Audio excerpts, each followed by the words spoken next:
seorang perempuan mencintai seorang laki-laki yang mungkin sering dia lihat lewat di depan rumahnya, yang mungkin sering dia lihat di halaman sekolahnya, di halaman fakultasnya, atau mungkin seorang laki-laki yang dia sering bersinggungan dengannya di tempat kerja,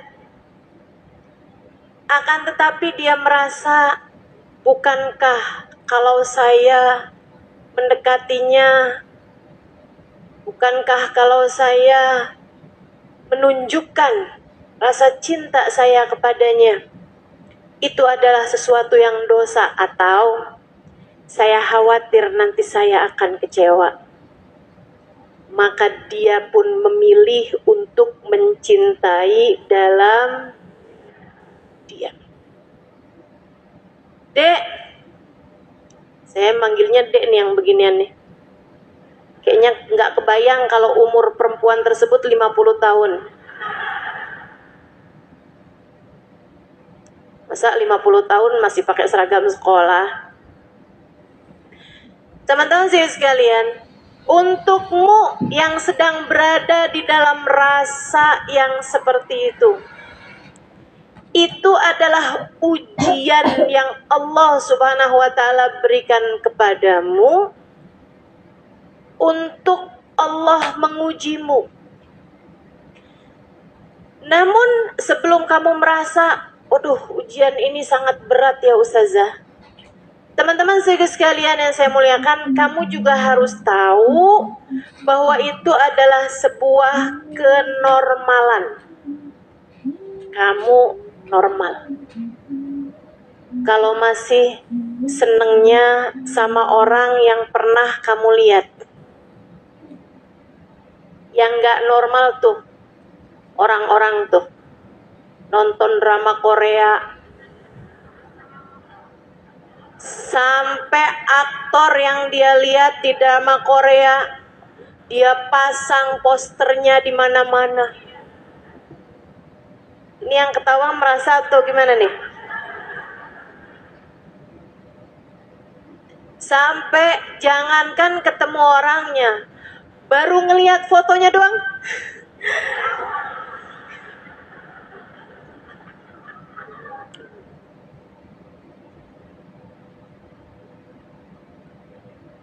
ini yang menurut saya, atau saya rasa menurut orang-orang tua yang melihatmu tuh, kamu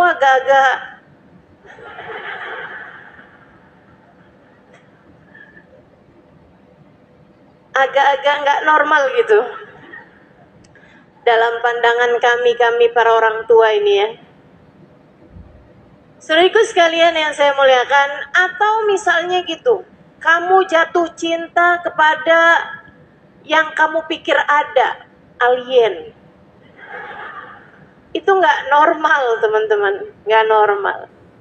Tapi selagi kamu merasa tertarik dengan lawan jenis, di usia-usiamu 17, 18, 19, di usiamu mungkin 20, 21 tahun, itu adalah sesuatu yang sangat normal.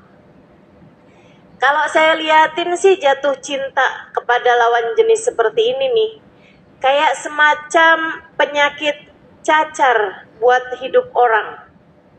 Kayaknya semua orang pasti pernah kena deh, betul nggak? Cuman beda waktu aja. Ada yang kecil, ada yang dewasa, ada yang tua, kan begitu ya? Meskipun kalau urusan jatuh cinta, kayaknya rata-rata di usia-usia balik begitulah.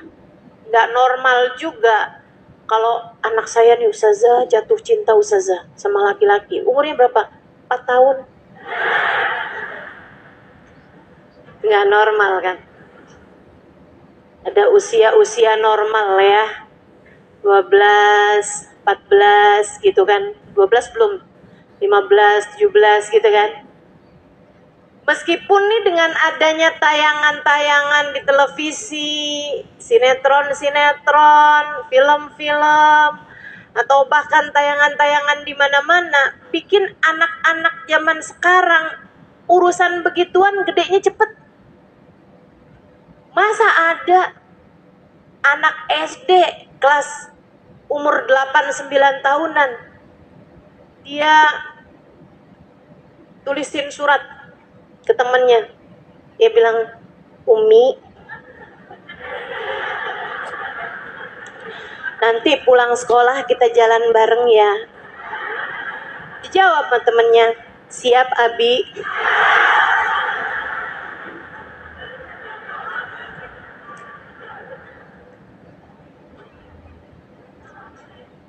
Inna lillahi wa inna ilaihi raji'un. Saudaraku sekalian, saya muliakan, sesuatu hal yang normal. Tapi sekali lagi saya sampaikan ini ya, itu normal terjadi padamu dan kamu bukan satu-satunya. Semua orang kena hal tersebut. Terjadi kepada diri semua orang. Ustazah ngalamin juga. Jangan tanya saya. Terjadi pada diri semua orang, teman-teman saudaraku sekalian. Tapi masalahnya bagaimana kamu mengolah perasaan tersebut sehingga tidak terjadi dosa. Jatuh cintanya terjadi kepada semua. Akan tetapi kewajibanmu adalah mengolah perasaan tersebut sehingga tidak terjadi dosa. Dengarkan saya, Dek. Kewajibanmu mengolah rasa tersebut sehingga tidak terjadi dosa. Jangan salahkan cintanya. Kalau memang haram, Ustazah, kenapa Allah meletakkan cinta sebesar ini di dalam hati saya? Pakai segala nyalahin Allah, jauhan, halo. Allah memberi rasa itu kepada diri semua orang. Tapi yang kemudian sampai terjelembab kepada jurang-jurang dosa, enggak semua orang. Hamba-hamba Allah yang bertakwa mampu melewatinya dengan perasaan penuh bangga karena mereka telah melewatinya dengan cara yang terbaik.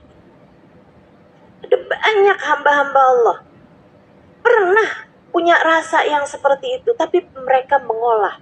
Nih ya, awal kali rasanya itu memang di luar kontrol, Dek. Mbak, Kak, awal rasanya datang di luar kontrolmu. Kamu tidak bisa memilih kepada siapa hatimu jatuh cinta. Awal rasanya di luar kontrolmu. Ini kenapa banyak emak-emak senyum-senyum nih? Ingat zaman muda? Iya, nggak apa-apa.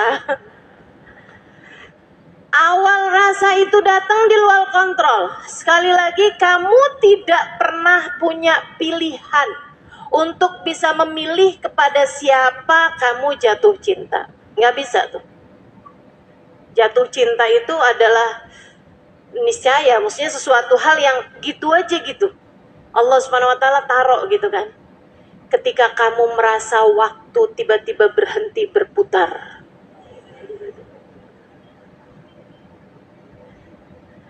Ketika setiap kali melihat dia, kamu tidak bisa mengontrol bibirmu dari tersenyum. Orang tuh kalau lagi jatuh cinta kan gitu. Ntar dia lihat. Dia lihat lagi.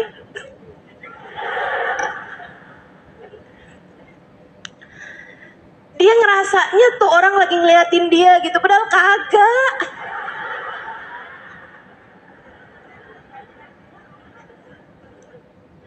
Itu.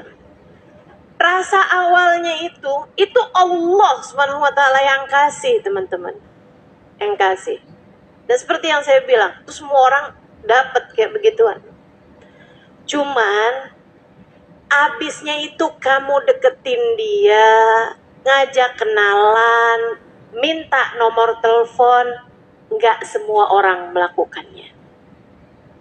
Karenanya kewajibanmu terhadap rasa cinta yang datang dalam hidupmu adalah mengontrol rasa tersebut sehingga kamu tidak terjebak dalam dosa. Apa dosanya? Saudara sekalian, kalau kamu mengikutinya, itu adalah pintu gerbang pertama. Walaupun rasa cintanya Allah kasih, habisnya itu setan datang kepada hatimu, teman-teman. Setan mengolah rasa tersebut, memintamu untuk mengikutinya. Memintamu untuk mengikuti cinta tersebut. Apabila cinta datang, maka sambutlah panggilannya, kata setan. Saudaraku sekalian saya muliakan, kata setan. Kata Allah kayak gimana? A'udzubillahi minasyaitonirrajim. Fala tattabi'u khutuwatis syaitan. Janganlah kalian mengikuti langkah demi langkahnya setan. Janganlah kalian mengikuti uluran-uluran tangannya setan. Janganlah kalian ikuti arah yang diarahkan sama setan. Itu setan semuanya tuh. Buktinya apa? Ya kalau kamu mau bukti, teman-teman sekalian, coba kamu ikuti perasaan seperti itu, ngajak kamu kemana? Ngajak kamu berantakan hidupnya, berantakan pikirannya, berantakan hatinya. Berantakan semuanya. Ada berapa banyak anak-anak berprestasi, kemudian menjadi kehilangan prestasinya hanya karena sibuk pacaran. Betul?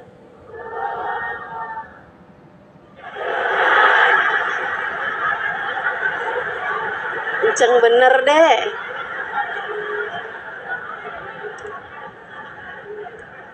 Jangan salah, bahkan ada berapa banyak rumah tangga yang hancur hanya karena sang suami ataupun sang istri merasa sekarang hati saya sudah mencintai yang lain selain dirinya.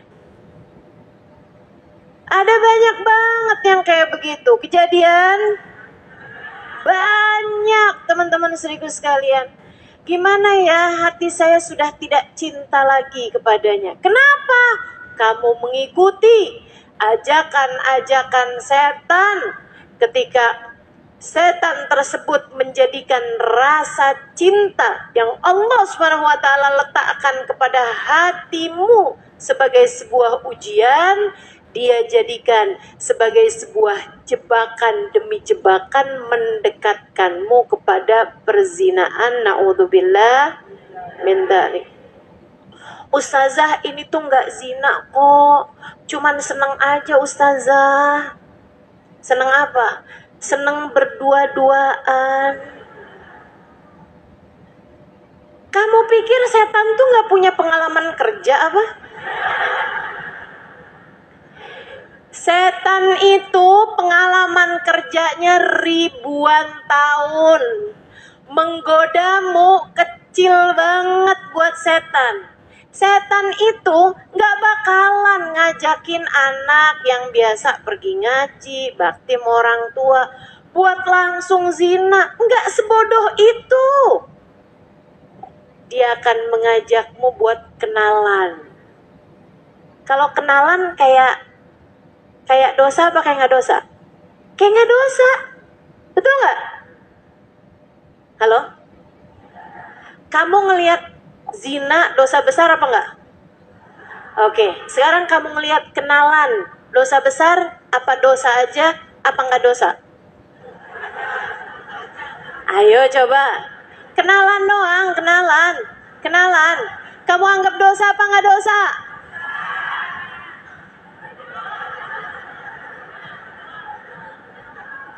Ini karena saya ngomongnya di masjid.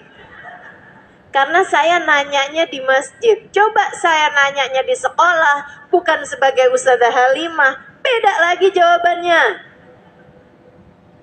Banyak di antara akhwat kita, anak-anak kita, banat kita yang menganggap kenalan doang apa salahnya. Kenalan kok. Di mana letak salahnya? Abisnya kenalan, tukeran nomor HP. Boleh nggak minta HP kamu? Saya cuman punya satu.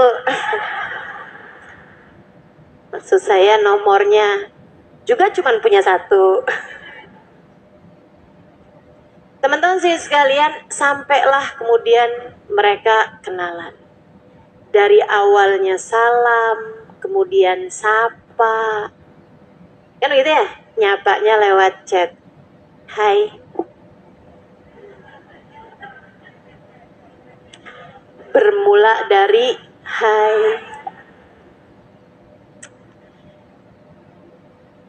Saudara sekalian, habis itu kemudian jawab hai juga.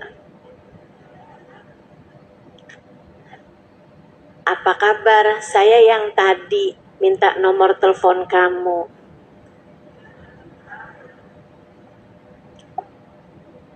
Barulah kemudian, kok asik ya?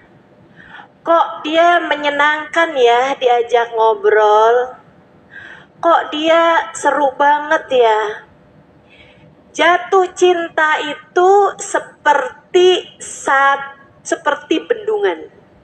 Teman-teman saya sekalian, ia bermula dari satu titik kecil hingga kemudian membesar dan runtuhlah seluruh bendungan. Awalnya kecil pasti. Jatuh cinta tuh kayak gitu.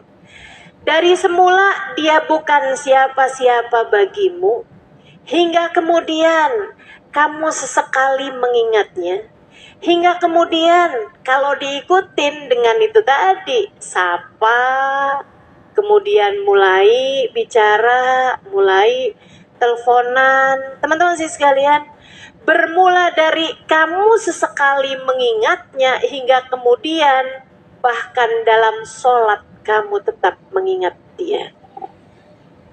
Itu kalau udah kayak begitu durhaka. Kamu ngadep siapa, ingetnya sama siapa? Sholat ngadep siapa? Tapi kamu mengingat seseorang itu. Allahu Akbar. Senyumnya manis banget tuh. Bismillahirrahmanirrahim. Alhamdulillahirrabbilalamin. Dia lagi ngapain ya? Saudara sekalian, berantakan tuh mulai tuh. Dari yang asalnya kamu hanya mengingat dia sesekali, sehingga menjadi setiap kali kamu mengingat dia. Saudaraku sekalian saya muliakan, sampai akhirnya dia tidak bisa pergi dari pikiranmu. Waktunya kebanyakan ngeliatin HP mulu. Nanyain, kamu lagi apa sih? Nggak dijawab, semenit, 2 menit, 3 menit, 4 menit. Udah dijawab 5 menit, lama amat sih. Saya sampai khawatir.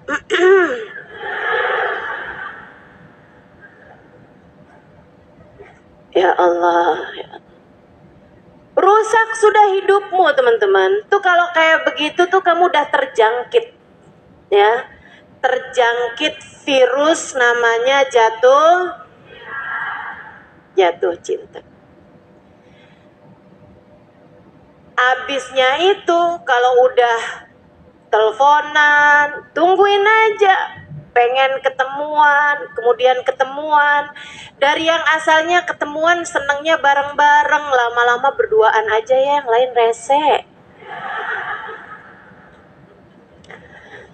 Dari yang berduaan tapi masih seneng nyari tempat-tempat yang rame, sampai mulai deh tuh nyari tempat-tempat yang sepi, terakhir lagi bokek pacaran di atas kuburan. Nah kalau udah berduaan kayak begitu, di tempat sepi kayak begitu,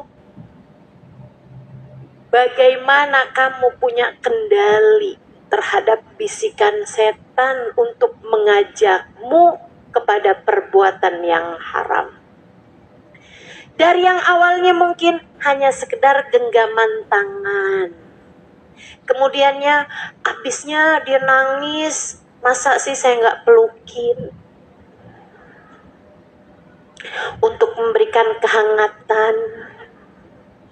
Habisnya itu kami hanya saling bersandar. Habisnya itu udah deh gitu. Ngeri teman-teman saudara sekalian. Setan punya urusan. Setan punya urusan. Naudzubillah. Dan kalau kamu sudah ada dalam belenggu setan, ini ya, nggak usah heran kalau ada orang pacaran nih, yang si laki-laki atau si perempuan suka nyiksa kepada pasangannya dan mereka balik lagi. Pernah ketemu orang kayak begitu? Kok bisa banyak gitu tuh, merasa apa gimana? Toksik. Hubungan yang toksik, teman-teman. Hubungan yang racun. Udah tahu racun. Nih udah tahu nih racun. Nih racun nih. Ya jangan diminum. Orang siapa yang udah tahu racun tapi tetap diminum? Orang PA. Orang PA. Hati-hati teman-teman sekalian, adik-adik sekalian, hati-hati. Fala tattabi'u khutuwatish. Terus caranya gimana? Untuk menghindari itu, ucapkan tidak dari sejak awal. Itulah ustazah, mengapa saya memutuskan untuk mencintai dalam diam.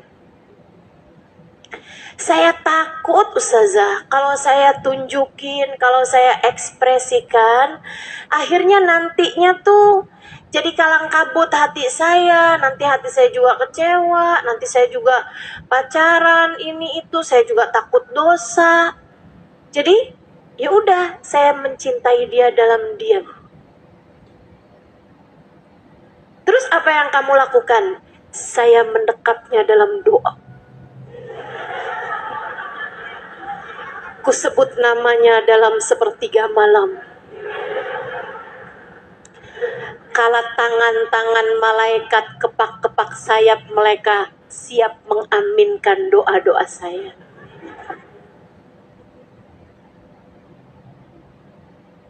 Doa di sepertiga malam tuh mustajab. Ngapain minta dia? Kalau kamu tahu sesuatu yang sangat berharga dan kemudian kamu ditanyakan apa yang kamu mau, ngapain minta barang remeh, barang temeh, atau sesuatu hal yang kamu tidak tahu pasti bagus atau tidaknya.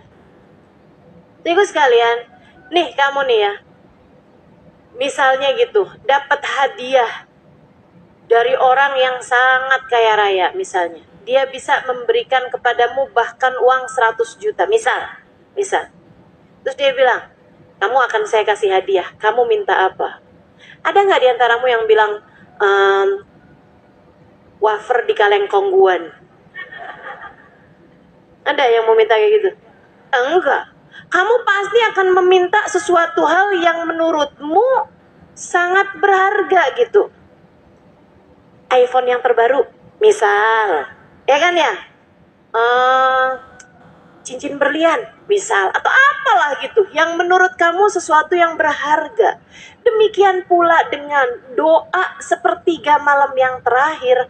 Dan kamu minta si fulan. Dan kamu minta cinta dari seorang manusia.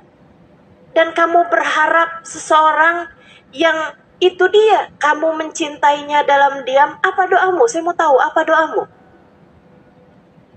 Ya Allah, jodohkanlah saya dengannya. Sebab saya mencintainya ya Allah. Kalau ternyata dia bukan jodoh saya, carikanlah orang yang seperti dia ya Allah. matanya, hidungnya, kepribadiannya, indah senyumnya. Ya Allah, daripada repot-repot mending dia aja ya Allah.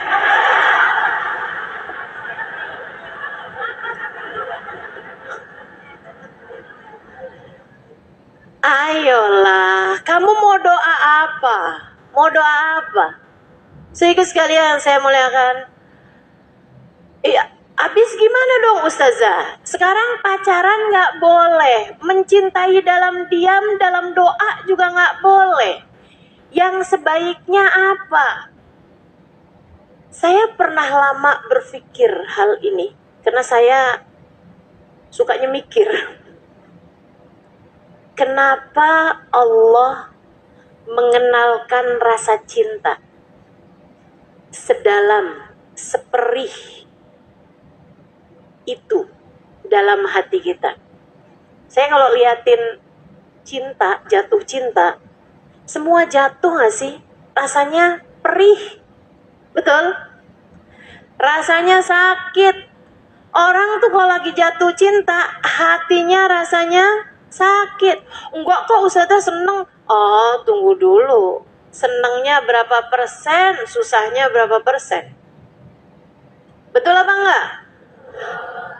Coba tuh, kalau kamu lihat ada temen kamu yang lagi pacaran, kamu deketnya sama seorang temen kamu lagi pacaran. Saya nggak lagi bilang kalau kamu lagi pacaran, enggak, temen kamu. Sebab orang tuh nggak bisa menilai diri sendiri, tapi kalau nilai orang lain kita bisa. Betul? Kamu lihat temen kamu lagi punya pacar, lagi pacaran. Nih ya, kamu misalnya satu geng beberapa orang lah, ada 4-5 orang, satu perkumpulan gitu. Biasa kemana-mana bareng ada 5 orang. Satu orang temen lagi jatuh cinta. Jadi nyebelin apa jadi asik? Jadi nyebelin, ribet banget hidupnya, betul? Abis itu dikit-dikit ngeluh mulu. Wah, kesel nih sama pacar gua. Betul?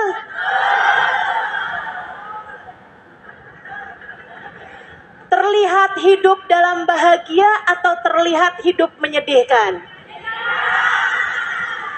Banget.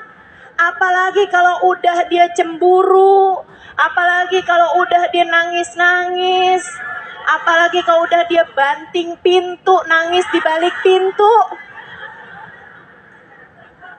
Siapa sih tuh yang ngajarin nangis di balik pintu? Saudariku sekalian yang saya muliakan, jadi suatu yang gak asik. Orang jatuh cinta tuh jadi bego, teman-teman. Ini istilahnya seorang psikolog ya.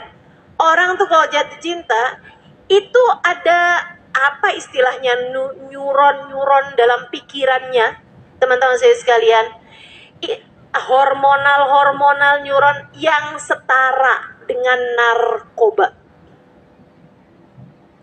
yang setara dengan narkoba, dengan narkotika. Jadi nggak bisa berpikir waras, jadi nggak bisa lagi memuliakan orang tua, jadi repot semuanya, berantakan semuanya, teman-teman. Ya mestinya kayak gimana Ustazah? Olahlah rasamu hingga rasamu tidak menjebakmu, mengantarkanmu kepada perbuatan dosa. Saya lama mikirin, kenapa sih? Kenapa gitu? Apa hikmahnya? Allah memberikan rasa cinta di hati kita kepada seseorang gitu. Sampai bikin berantakan hidup kita, sampai hati kita terpenuhi dengan dia, sampai kita mikirin dia terus-terusan gitu. Dan saudaraku sekalian, wallahu a'lam, tapi saya rasa kenapa Allah mengenalkan kepada kita rasa cinta yang bisa begitu dalam dan menyiksa di hati kita? Karena Allah hendak memberitahu kita bahwa kamu bisa mencintai sedalam itu. Kamu bisa mencintai sebesar itu. Kamu bisa punya rasa ingat kepada seseorang seintim itu, sebanyak itu, maka jadikanlah orang itu. Hanya beberapa hari saya berjumpa dengan beliau, kurang lebih sebulan 2 bulan lah ya. Maksudnya bukan di waktu yang panjang kebersamaan, akan tetapi subhanallah, menorehkan kisah indah luar biasa. Saya jumpa sama beliau di kota Tarim, kemudian setahun berikutnya saya diundang oleh beliau untuk mengisi Tarim Hadramaut Yaman ya. Saya jumpa di sana, kemudian tahun itu juga saya pulang kembali ke Indonesia untuk mulai mengajar dan berdakwah, dan kemudian tahun itu, setahun kemudian dari perjumpaan saya, beliau mengundang saya untuk mengisi daurah, mengisi semacam pesantren kilat selama kurang lebih 2 minggu di madras, di majelis taklim yang beliau buka di kota Salalah, Oman. Saya pun mengajar dalam bahasa Arab mengenai berbagai macam hal. Satu hari saya mengajar tentang sholat khusyuk. Saya cerita tentang sholatnya orang-orang yang khusyuk-khusyuk, yang sholat rumahnya kebakaran gak terasa, yang sholat dioperasi badannya gak terasa, gak perlu bius, cukup dengan sholat, dari khusyuknya sholat mereka. Saya ceritakan kisah-kisah indah tentang kehusyuan sholat. Mic saya direbut sama Hubaba Bahiyah. La ya Halim musykidah. Gak gitu Halimah, gak gitu. Saya bilang, gak gitu gimana Hubaba? Ini ada jamaah di depan saya. Tapi ya itulah enaknya jadi guru, ngajar di depan gurunya. Ya, kalau ada salah-salahnya langsung ditegur. Nah, sekarang nggak ada guru saya nih. Mudah-mudahan yang saya sampaikan bukan sesuatu yang salah. Karena memang sudah, saya hanya melanjutkan apa yang disampaikan guru-guru kami ya. Jadi insya Allah keakuratannya teruji lah. Jadi sekalian, Hubaba Bahiyah rebut mic saya. Kemudian beliau bilang, nggak gitu Halimah, nggak gitu. Saya bilang, nggak gitu gimana Hubaba? Haula, kata beliau, yang kamu ceritakan itu adalah orang-orang lain itu. Mereka Halimah, jangan kamu anggap satu hari kita bisa sholat, rumah kita kebakaran, kita nggak terasa. Jangan pernah harap satu hari kita dioperasi, terus kita bilang sama dokternya nggak usah pakai obat bius, saya akan sholat aja. Kejauhan nak kamu bahasnya. Andai sholat itu tangga, yang kamu ceritakan adalah orang-orang yang berada di tangga yang paling tinggi. Sementara kita nih, andai tangganya nih 100, kita nih di tangga bawah nih. Dari tangga 2 naik tangga 3, naik tangga 4, merosot lagi. Sholat kita masih yang nyari kunci gak ketemu, giliran sholat inget. Betul. Gitu tuh, kayak gitu. Giliran lagi sholat bising banget. Ustazah kok tahu? Saya juga gitu. Teman-teman saya sekalian, saya muliakan, kata Hubabah itu suatu hal yang kejauhan kamu Halimah bahasnya. Terus saya bilang, Hubabah kalau kayak gitu, kan kita kan perlu mendekat kepada Allah nih. Sementara kita nggak bisa mendekat kepada Allah lewat jalur sholat khusyuk, gimana cara kita mendekat kepada Allah? Beliau bilang, mereka memang bisa mendekat kepada Allah, tapi kita enggak. Mendekat kepada Allah lewat sholat khusyuk, kita enggak. Kita sholat Halimah, jangan tinggal sholat. Kita sholat, kita kerjain. Akan tetapi berharap kita dekat dengan Allah karena sholat kita yang masih bising berisik itu, enggak. Bukan lewat jalur situ kita bisa dekat dengan Allah SWT. Sebagai murid saya pun bertanya, kalau begitu lewat jalur yang mana Hubabah?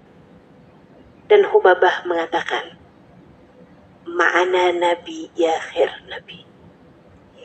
Kita punya nabi seindah-indah nabi. Kita punya nabi besar Muhammad,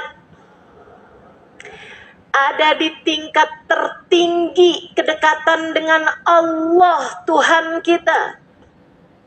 Nabi Muhammad, Allah menyampaikan tentangnya, wa rafa'na laka dzikrak, dan sungguh telah kami tinggikan namamu wahai Nabi Muhammad, hingga aku sejajarkan namamu bersama dengan namaku, aku sandingkan namamu dengan namaku di tiang-tiang surga, di tiang-tiang arsy ataupun di pintu-pintu surga.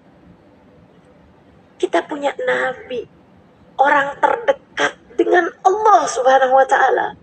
Manusia paling tercinta di sisi Allah Subhanahu wa taala. Manusia paling diterima oleh Allah Subhanahu wa taala. Manusia yang oleh Allah dipegangkan padanya kunci surga. Wa miftahul jannah biyadi. Kunci surga aku yang pegang, kata Nabi besar Muhammad sallallahu alaihi wasallam. Adam wa man dunahu tahta liwa'i yaumal qiyamah. Nabi Adam dan nabi yang sesudahnya hanya akan berada di belakang benderaku di hari akhirat nanti. Kata Hubabah Bahiyah, Nabi Muhammad Halimah kita punya ada di tingkat tertinggi kedekatan seorang manusia kepada Allah Tuhannya. Kamu hanya perlu memanggil-manggil beliau. Panggil terus. Panggil terus. Sebab cinta kepadanya tak ada yang tak terbalas. Cinta kepada Nabi Muhammad tak akan pernah menjadi cinta yang bertepuk sebelah tangan. Cinta kepada Nabi Muhammad tak akan pernah menjadi cinta yang mengecewakan. Cinta kepada Nabi Muhammad hanya akan berbuah dengan rasa manis dunia sebelum kelak di hari akhirat nanti. Kita punya Nabi Muhammad. Ini adalah yang paling mungkin untuk kita lakukan dalam rangka pendekatan kepada Allah. Saya tanya lagi, bagaimana cara saya memanggil Rasulullah Baba? Dengan banyak sholawatkah? Dengan sering ucap salamkah? Dengan sebanyak mungkin berziarah ke Madinahkah? Atau menghadiri majelis maulidkah? Ubabah tersenyum, kemudian menjawab, Halimah, cintai Nabi Muhammad sebisamu mencintai seseorang. Rindui Nabi Muhammad sebisamu merindukan seseorang.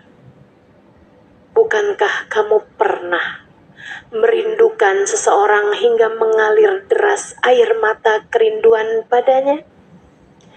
Bukankah kamu pernah jatuh cinta kepada seseorang yang membuatmu ingat lihat apapun mengingat dia? Bukankah kamu pernah menjadi seseorang yang ada banyak dia dalam pikiranmu? Jadikan orang itu Nabi Muhammad sallallahu alaihi wasallam. Saat itu kamu tak akan pernah disia-siakan oleh Allah. Saat itu kamu sama saja dengan memanggil-manggil Rasulullah. Nanti Nabi Muhammadnya akan kesian padamu. Beliau akan turun, membukakan pintu dan memapahmu, dibawanya kamu hingga puncak. Dibawanya kamu mendekat kepada Allah Subhanahu. Jadi dek, kenapa kamu bisa punya rasa cinta sebesar itu kepada seseorang? Itu adalah pelatihan yang Allah Subhanahu wa ta'ala berikan kepada hatimu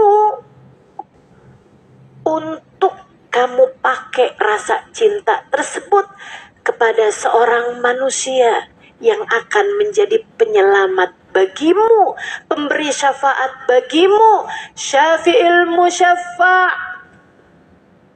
pemberi syafaat fid dunya wal akhirah, di dunia hingga kelak di hari akhirat. Cintai Nabi Muhammad. Jadi dek, kalau kamu ngelihat ada teman-teman kamu yang pada punya pacar, jangan kamu ngerasanya, saya iri, saya kapan ya? Saya kok nggak pernah ditaksir orang. Ustazah doain dong biar saya ditembak.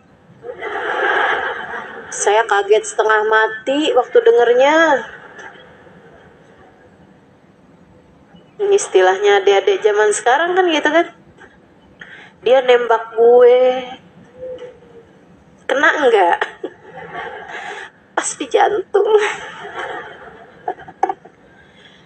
Saudaraku sekalian saya muliakan, ketika kamu melihat kawan-kawanmu pacaran gitu, adik-adikku sayang, anak-anakku sayang, cobalah untuk seperti yang kamu tadi sampaikan.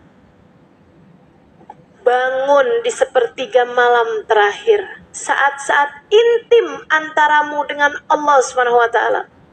Salatlah beberapa rakaat. Kemudian beristighfarlah sesudah salatmu.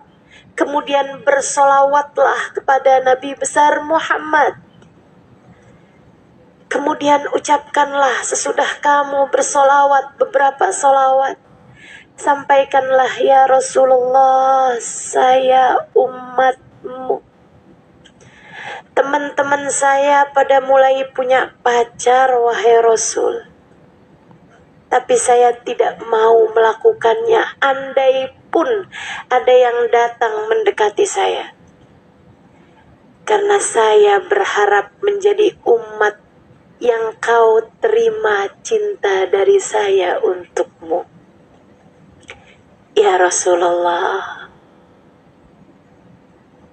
pandanglah aku dengan pandangan kasih sayangmu.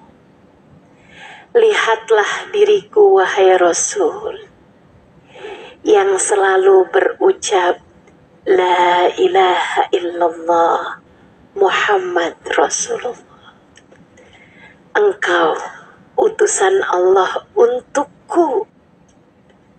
Aku hanya akan memperkenankan hatiku untukmu, ya Rasulullah. Berkenanlah ada dalam hatiku untuk aku mencintaimu. Itu enak. Itu enak. Kemudian rasakan betapa damai cintanya. Rasakan. Begitu indah cintanya, rasakan.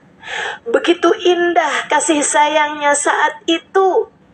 Kamu akan menjadi seseorang yang setiap kali disebutkan namanya, lisanmu akan segera bersolawat padanya. Saat itu, kamu akan mencari-cari tahu tentangnya. Kamu akan hadir di majelis-majelis yang mengingatkanmu kepadanya. Saat itu, kamu akan menjadi seseorang yang air matamu berlelehan ketika kamu berucap, Ya Nabi salam alaika, Ya Rasul salam alaika, Ya Habib salam alaika.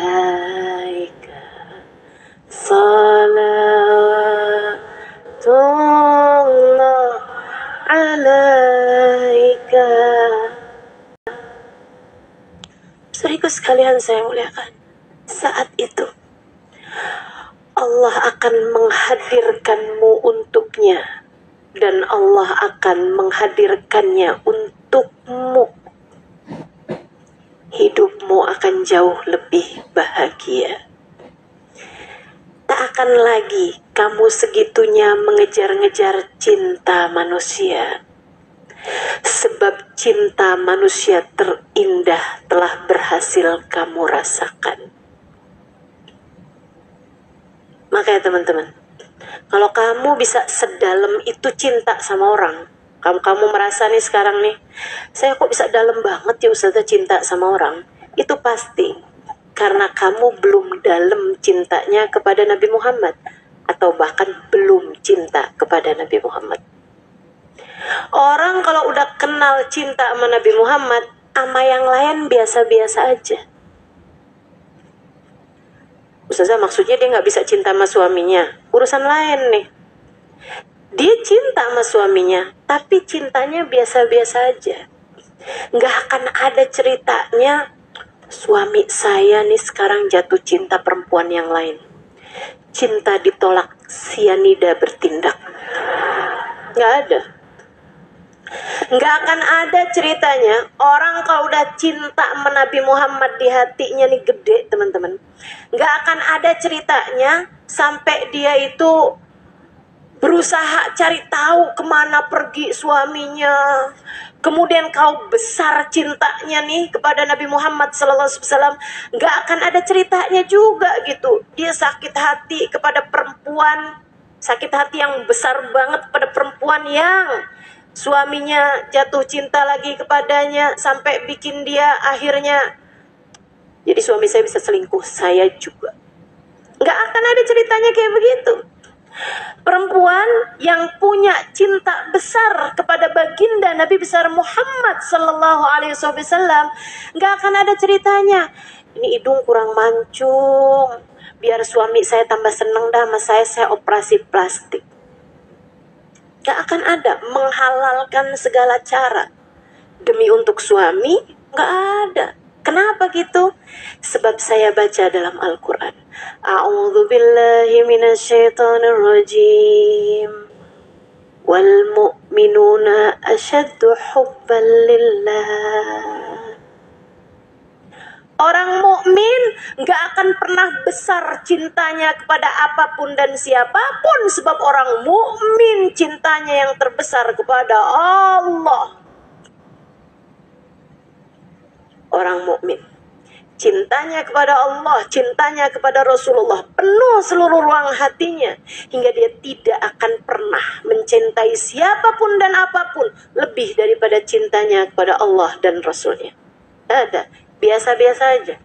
Gede cintanya, tapi bukan kepada manusia selain Nabi besar Muhammad SAW. Jadi kalau kamu ngerasa cinta kamu gede sama siapapun, coba lihatin. Hati kamu belum gede cintanya kepada Allah, belum gede cintanya kepada Rasulullah. Gedein cinta kamu sama Allah dan Rasulnya. Tenang hati kamu, tenang jiwa kamu teman-teman. Insya Allah. Jadi mencintai dalam diam gimana Ustazah? Bagus jika kamu mencintai yang seharusnya dicinta, Nabi Muhammad dan Tuhannya Nabi Muhammad, Allah Subhanahu. Tapi mencintai manusia-manusia yang punya kekurangan sepertimu juga. Mencintai orang-orang yang kamu ketemu di sekolahmu, di tempat kerjamu. Enggak teman-teman, enggak banget. Mencintai jelas-jelasan membawamu kepada perzinaan, mendekatkanmu kepada keharaman, mendekatkanmu kepada zina, dan membuatmu mengerjakan semua yang haram-haram. Mencintai dalam diam membuat hatimu semakin tersiksa, membuat hatimu semakin perih. Ngapain? Itu tuh penyakit, saudariku sekalian. mencintai orang diem-diem gitu kan. Seperti yang tadi saya sampaikan, hanya akan berujung kepada kecewa demi kecewa, kecewa demi kecewa. Sebab bahkan kamu minta, kamu berjodoh padanya, kamu nggak tahu adakah dia seperti yang kamu harapkan. Orang itu kan, maaf nih kan, kebanyakan dari kita nih kan pakai topeng, kan begitu ya.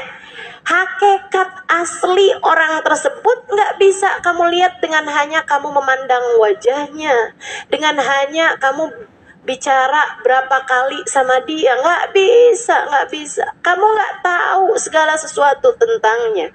Makanya sering saya sampaikan, saudaraku sekalian saya muliakan, orang pacaran bilangnya biar kenal, biar nanti nikah enak, udah kenal. Seberapa bisa kamu kenal? Banyak orang-orang pacaran 5 tahun, nikahnya 5 bulan. Banyak saudaraku sekalian. Diawali dengan aku tak sanggup hidup tanpamu, diakhiri dengan aku tak sanggup hidup denganmu. Diawali dengan tak ada perempuan lebih cantik darimu, diakhiri dengan semua perempuan cantik selain kamu. Sering saya sebut bahwa ini adalah cinta monyet. Cintanya habis, tinggal monyetnya. Udahlah, tersiksa, nggak ada enak-enaknya. Jadikan itu untuk Allah SWT dan Rasulnya. Sekarang terakhir nih, saya mau sampein beberapa poin penting tentang untukmu yang sedang terjebak dalam rasa cinta yang haram. Untukmu yang mendengarkan di sini ataupun yang mendengarkan secara online kajian saya, yang sedang terjebak dalam cinta yang haram, entah itu mencintai yang tidak dalam hubungan pernikahan, adik-adik nih belum menikah, udah pacaran, sering jalan bareng, atau bahkan ya gitulah ya. Saudaraku sekalian saya muliakan, mengerjakan hal-hal yang diharamkan Allah sampai kepada keharaman-keharaman yang besar misalnya gitu. Atau untukmu yang bahkan sudah menikah akan tetapi hatimu terjebak kepada mencintai yang tidak halal bagimu. Saya kasih tahu caranya keluar dari jebakan-jebakan itu. Step by stepnya keluar. Yang pertama, saya udah tulisin nih, tips meninggalkan perbuatan dosa, terutama dosanya zina ini ya, dosanya zina atau hal-hal yang mendekatkan kepada zina. Yang pertama, taubatilah dengan sungguh-sungguh. Taubat yang sungguh-sungguh. Nangis sama Allah, ya Allah, nih kalau saya meninggal dalam keadaan seperti ini, ya Allah, gimana saya menghadapi pertanyaan mungkar nakir? Ya Allah, kalau saya meninggal pada masa-masa seperti ini, ya Allah, hati saya sedang kayak gini, gimana ceritanya, ya Allah? Bagaimana wajah saya? Bagaimana saya bisa berjumpa dengan Nabi Muhammad? Dek, guru saya Al-Habib Umar bin Hafid mengatakan, At-Tahir la yanzur ilaihi lat-tahir. Nabi Muhammad itu suci. Nggak ada yang bisa lihat Nabi Muhammad mata yang nggak suci, mata yang belepotan dosa, mata yang kotor dengan selalu melihat sesuatu yang diharamkan Allah SWT. Jangan mimpi buat bisa lihat Nabi Muhammad Sallallahu Alaihi Wasallam di akhirat nanti, apalagi sejak di dunia ini. Bukankah kamu sedang belajar untuk mencintai Nabi Muhammad? Kalau masalahnya seperti itu, maka orang kalau lagi pacaran yang dilihat barang haram semua. Ketemu, mengagumi pacarnya, memandang wajah pacarnya, terus bilang, saya liatin langit gelap banget, ternyata semua bintangnya pindah di matamu.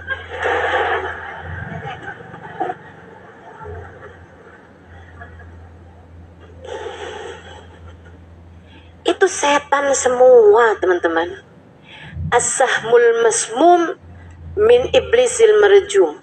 Kata Nabi Muhammad, nazar, memandang kepada yang gak halal, itu adalah anak panah beracun yang dibidikkan oleh iblis kepada hati seseorang.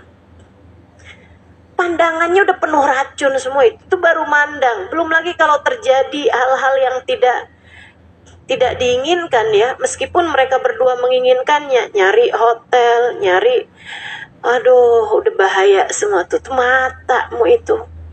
Bukankah kamu berharap bisa memandang wajah Nabi Muhammad?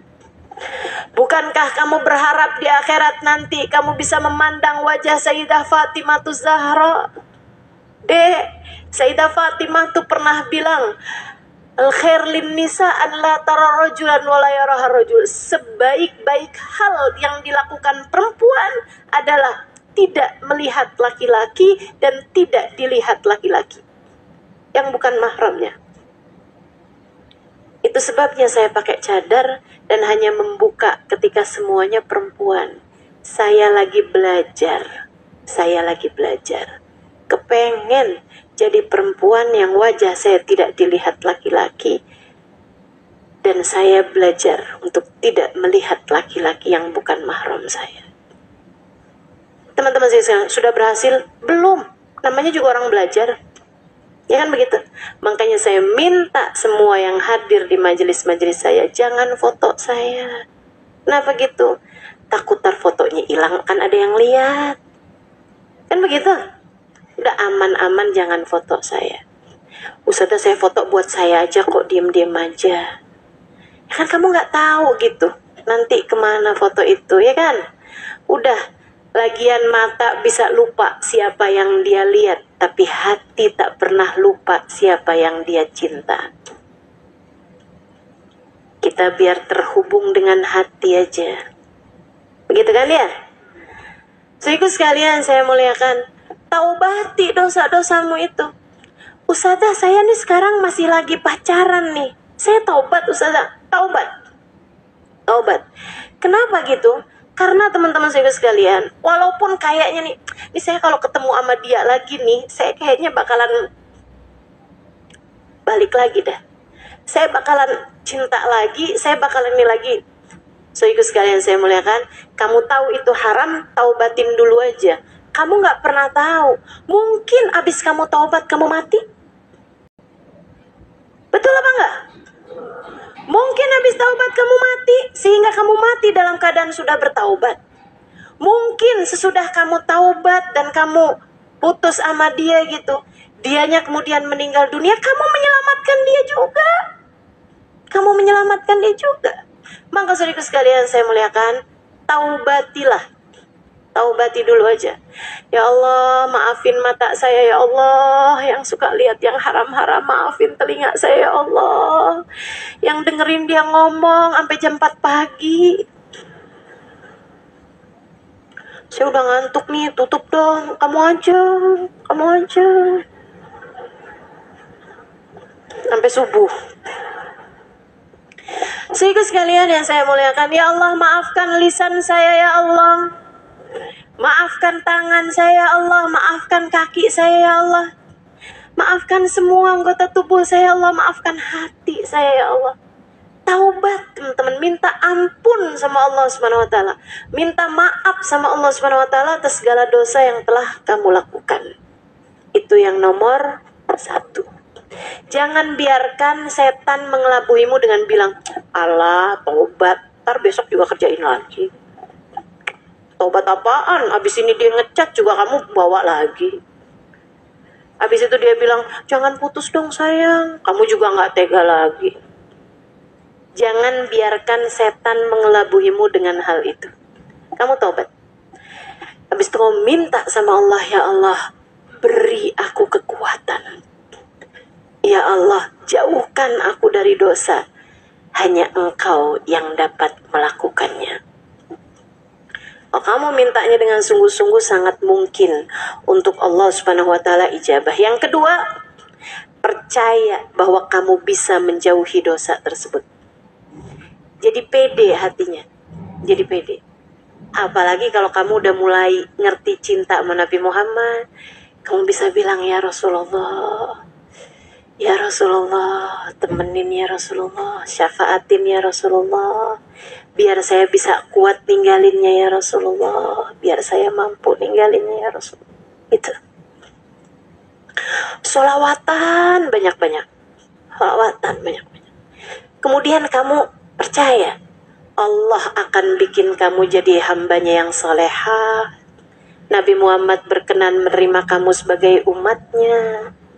Sebab setan tuh, apalagi maaf, buat adik-adik yang mungkin dosanya udah kegedean, dalam artian pacarannya kebablasan, sampai kepada perzinaan, setan suka kayak gini. Kamu adalah perempuan hina, gak ada yang mau sama kamu kecuali dia. Udah terlanjur kayak begini, ya udah aja, nggak apa-apa, diterusin. Apalagi kalau sampai hamil, itu deket banget Made sama hal-hal yang seperti itu. Ya Allah, serem banget. Temen saya ngajar SMP, itu setiap tahunnya ada anak-anak yang nggak bisa ikutan ujian karena hamil. SMP loh. SMP. Jangan biarkan setan menyampaikan kepadamu, berhasil mengelabuhi hatimu dengan menyampaikan bahwa kamu adalah perempuan yang hina. Kamu adalah perempuan yang gak pantas masuk surga. Kamu adalah perempuan yang gak mungkin diridhoi Allah Ta'ala. Jangan biarkan setan berhasil memperdengarkanmu hal itu. Bilang sama setan kalau dia ngomong kayak begitu, tapi saya punya Allah yang kasih sayangnya lebih luas daripada semesta. Saya punya Allah yang ampunannya lebih besar daripada apapun. Saya hina, tapi saya punya Allah. Saya akan mendekat kepadanya, dia akan memuliakan saya meski seperti apapun keadaan saya. Saya punya Nabi Muhammad, seorang nabi yang begitu cinta kepada umatnya, dan saya adalah umatnya. Gitu. Kamu harus bangun kepercayaan penuh dalam hatimu. Kamu yakin bahwa kamu bisa meninggalkan dosa tersebut. Sebab Allah tuh seringkali memberi sesuai dengan persangkaan kita. Kalau kita nyangka begitu, insya Allah dikasih sama Allah SWT kemampuan meninggalkan dosa. Kemudian yang ketiganya, menghindari kesempatannya. Ya, kalau kamu seringnya terhubung sama dia pakai apa? Pakai HP, ganti nomor HP-nya, buang kontaknya. Ya benar ya, bukan buang HP-nya kan? Buang kontaknya gitu. Hindari kesempatan-kesempatannya gitu kan. Kalau dia ketemu mau datang itu, jangan temuin. Jangan temuin. Kalau kamu memang harus ketemu gitu karena tinggal masih dalam lingkungan yang sama gitu ya, kayak di kantor atau apa gitu, jangan pernah ada kesempatan untuk berdua-duaan dengan dia. Hindarin aja. Hindarin. Cari temen. Kalau perlu deketi teman-teman kamu untuk kemudian minta biar nggak ada kesempatannya. Karena memang teman-teman saya sekalian, kan Nabi Muhammad bilang, ma khala rajul wa imra'ah illa wa syaitan talituhuma, tidaklah berduaan laki-laki dan perempuan kecuali yang ketiganya adalah setan. Kemudian yang keempat, menjauhi pergaulan dan lingkungannya. Jauhin teman-teman yang bikin kamu nantinya pacaran lagi. Tuh cari teman-teman yang lain, teman-teman saudara sekalian. Nih, cari teman-teman majelis, cari teman-teman di komunitas kan banyak tuh. Iya kan? Ini kan pada follow Instagram saya tuh. Tuh cari tuh teman-teman lain yang misalnya demen pergi ngajinya dari mana gitu. Bangun hubungan sama orang-orang lain yang tidak membuatmu terjerumus kepada hal-hal yang seperti itu. Kemudian yang kelima, ini salah satu dari tips penting dari saya, berlatih memiliki kontrol terhadap hawa nafsu untuk urusan-urusan yang kecil. Karena nafsu kamu tuh satu itu juga. Kalau kamu terbiasa untuk apa yang kamu pengenin nggak kamu kasih, itu nanti nafsunya akan mengecil, teman-teman sekalian. Nafsunya akan mampu dikendalikan. Misalnya, kamu hobi banget makan bakso. Dalam masa-masa kamu menghindari dosa ini, setiap kali kamu kepengen makan bakso, jangan kasih. Jangan kasih. Misalnya, kamu seneng banget minum air es. Apalagi lagi panas-panas kayak gini. Tapi sekarang nih kamu lagi menghindari satu perbuatan dosa itu. Tiap kali kamu pengen minum air es, jangan kasih air es. Air biasa aja gitu, nggak usah dingin, gitu kan? Itu tuh akan melatih kamu untuk memiliki kontrol terhadap hawa nafsu kamu. Kamu bisa handle hawa nafsu kamu tersebut gitu, bisa kamu kendalikan, gitu ya. Kemudian makanya kan orang kalau mau maksudnya senang terhadap perzinaan tapi tidak dalam lingkungan yang belum nikah gitu, maksudnya itu kan sama Nabi disuruh puasa kan, gitu kan, karena memang puasa menghindari apa yang kita inginkan itu merupakan cara paling kuat untuk bisa menjadikan hawa nafsu kita lebih terlatih. Kemudian yang keenam, bangun kebiasaan yang baik. Ya, bangun kebiasaan yang baik. Misalnya bangun sebelum subuh untuk tahajud beberapa rakaat. Misalnya habis subuh baca beberapa zikir, gitu ya. Misalnya pagi-pagi baca surat Yasin, gitu kan. Bangun kebiasaan-kebiasaan baik. Misalnya sebelum tidur sama bangun tidur baca sholawat kepada Nabi Muhammad 10 kali gitu.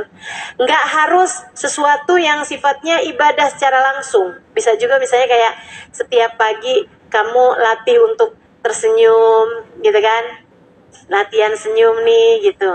Latihan untuk bilang kepada diri sendiri, saya hamba Allah, saya umat Rasulullah. Gitu teman-teman saya sekalian. Bangun kebiasaan-kebiasaan yang baik. Bahkan sekedar untuk tiap bangun tidur bersihin tempat tidur misalnya gitu ya. Bangun kebiasaan-kebiasaan yang baik. Itu akan membuat kamu punya kontrol lebih terhadap diri kamu sehingga mudah untuk meninggalkan perbuatan dosa. Yang ketujuh, tiap habis ngerjain dosa langsung istighfarin, biar nggak jadi dosa yang numpuk-numpuk. Dan yang kedelapan, berdoalah terus, beristikharahlah pada Allah Subhanahu wa taala, minta bimbingan kepada Allah Subhanahu wa taala untuk jalan hidupmu. Saudara sekalian, ada doa yang mau saya ajarkan kepada teman-teman, dan ini sering pernah beberapa kali saya ajarkan, tapi mungkin ada teman-teman yang belum tahu. Baca begini setiap pagi nih, ya hayya qayyum birahmatika astaghith wa min adzabika astajir aslih li sya'ni kullah wa la takilni ila nafsi tarfata ain. Baca 19 kali di waktu pagi. Sebelum kamu keluar rumah, sebelum kamu pergi sekolah, sebelum kamu pergi ke kantor, sebelum kamu beraktivitas apapun, kamu baca doa ini 19 kali. Kenapa 19 kali Ustazah? Ini doa diajarkan Nabi Muhammad kepada Sayyidah Fatimah Zahra untuk mampu mengendalikan hawa nafsu kita, teman-teman. Itu doa kuat banget buat menghindari kamu terhadap dosa apapun yang selama ini kamu sedang terjebak di dalamnya. Ini sebenarnya bukan hanya dosa ini aja ya. Dosa apa aja? Buat ibu-ibu yang sedang terjebak hutang riba, buat ibu-ibu yang demenannya utang, demen kok utang. Jadi sekalian, buat ibu-ibu nih yang bawaannya kayak kepengen marah mulu sama suami, omel mulu gitu sama suami, ada nggak yang begitu? Abis itu nyesel gitu kan. Kalau suami udah jalan, ya Allah nyesel, gimana kalau dia nggak pulang? Nah tuh, cobain deh Bu, tiap pagi baca 19 kali doa ini. Ya Hayyu ya Qayyum birahmatika astaghith wa min adzabika astajir aslih li sya'ni kullah wa la takilni ila nafsi tarfata'in. Artinya, ya Hayyu ya Qayyum, wahai engkau ya Allah, zat yang maha hidup lagi maha kuat, birahmatika astaghith, rahmatmu aku harapkan, wa min adzabika astajir, azabmu aku berlindung darinya, azabmu jauhkanlah dariku ya Allah. Aslih li sya'nikullah, ya Allah benerin saya dong ya Rabb, semuanya. Beneri keadaan saya, beneri badan saya, beneri mata saya, telinga saya, benahi ya Allah. Aslih li sya'ni kullah wala takilni ila nafsi. Jangan biarkan diriku dikuasai hawa nafsuku tarfata ain, meskipun hanya sekejap mata. Baca itu berapa kali? Kapan? Pagi hari. Insya Allah. Hafal? Iya. Yang belum nanti saya taruh aja deh di Instastory saya ya. Instastory itu di mana Ustaz? Di Instagram. Kalau ada yang nanya, Instagram belinya di mana? Iya. Baik, bismillahirrahmanirrahim. Mudah-mudahan Allah Subhanahu wa taala mudahkan kita untuk bisa menjadikan rasa cinta yang Allah taruh dalam hati kita diberikan sesuai dengan yang semestinya. Bawa keselamatan bagi kita dunia akhirat insyaallah. Ala hadhihi niyah wa bikulli niyatin salihah jami'ah syamilah ila hadratin Nabi Muhammad sallallahu alaihi wa alihi wasallam. Al-Fatihah.